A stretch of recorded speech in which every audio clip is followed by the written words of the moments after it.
When someone asks you, who do you think is the greatest scientific mind of all time? Most of us would probably say Albert Einstein. Some might go further back in history. Galileo Galilei, James Clerk Maxwell, Leonardo da Vinci, Nikola Tesla, Paul Dirac, or even Richard Feynman. But when Neil deGrasse Tyson, one of the most recognized astrophysicists of our time, was asked the exact same question, his answer? It might just shock you. Narrator, let's hear it. In his own words, unfiltered, brilliant, and deeply inspiring. Who do you think is the most extraordinary scientific mind that that humanity has produced? There is no contest. Isaac Newton. Nobody comes close. Explain why. Okay. So, okay. He, working alone, discovers the laws of motion. Then he discovers the law of gravity, universal law of gravitation. Oh, and then someone asked, Ike, or I don't know what they call him, Ike, why do your planets orbit in this shape, ellipses, ovals, rather than perfect circle? He said, I don't know, I'll get back to you. And he goes home, and he comes back, I finally have my answer. And they said, well, Isaac, how did you do that? Well, I had to invent integral and differential calculus to answer that question. He then discovers the laws of optics, deducing that white light is composed of colors, because you could take those same colors, recombine them, and get white light, which freaked out artists of the day.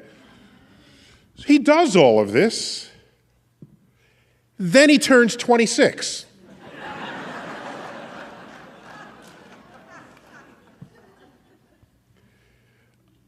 You tell me. Okay? And in one of his books called Optics, he has a section in the back called Queries. I love that. And in my podcast, we have a variant of the podcast called Cosmic Queries.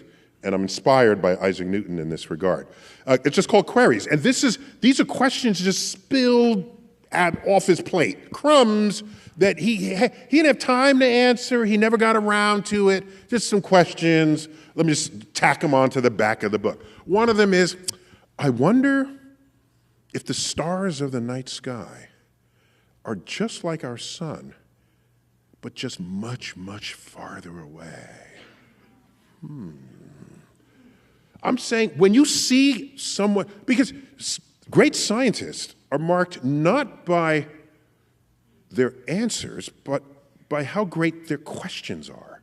Because not all questions are made equal. Here's a question.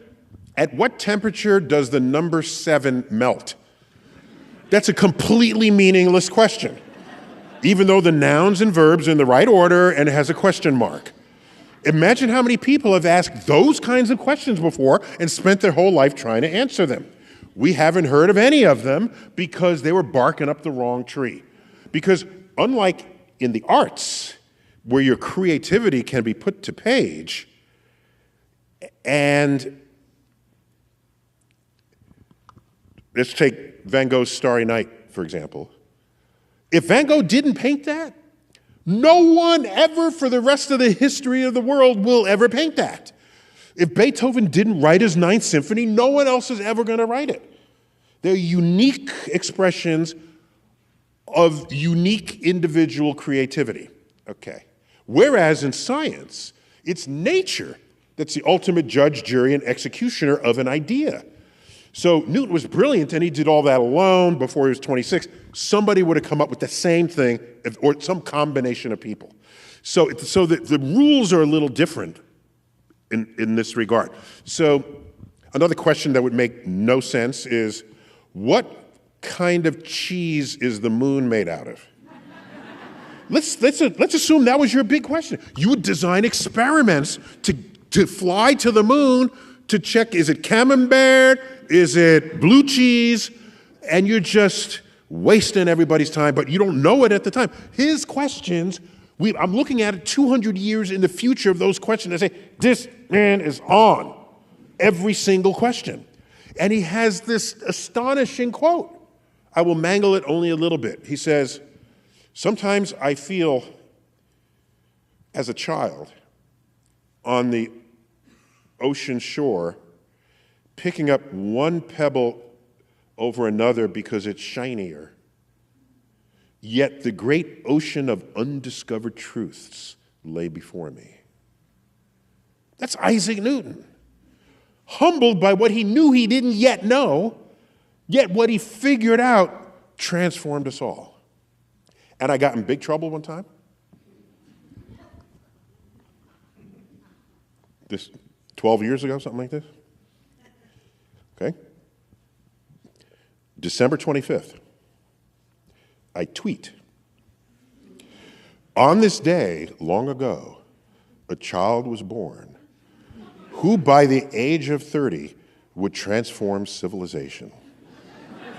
Happy birthday, Isaac Newton. Born 1642. Boy, that pissed off a lot of people. Christians, it would have pissed off, not the Jews, of course. Isaac Newton was born Christmas Day, 1642. But there's a technicality. Remember, that's England, and England was the Anglican Church, and they didn't care what the Pope said. By then, the Pope had invoked the Gregorian calendar, which happened like 50, 100 years earlier. No, 50 years earlier. So England was not going to take the Pope's calendar just because the Pope said so. But that calendar is way more accurate and corrected the locations of the dates. And so on the Gregorian calendar, he's born today, January 4th, yesterday, in 1643. So, but I slipped it in with a Julian calendar bit. But it pissed off some people. And it's odd because Isaac Newton was actually born, on that calendar, he was actually born on that date. When no one knows what day Jesus was born, right? So people are angry with me for saying something true.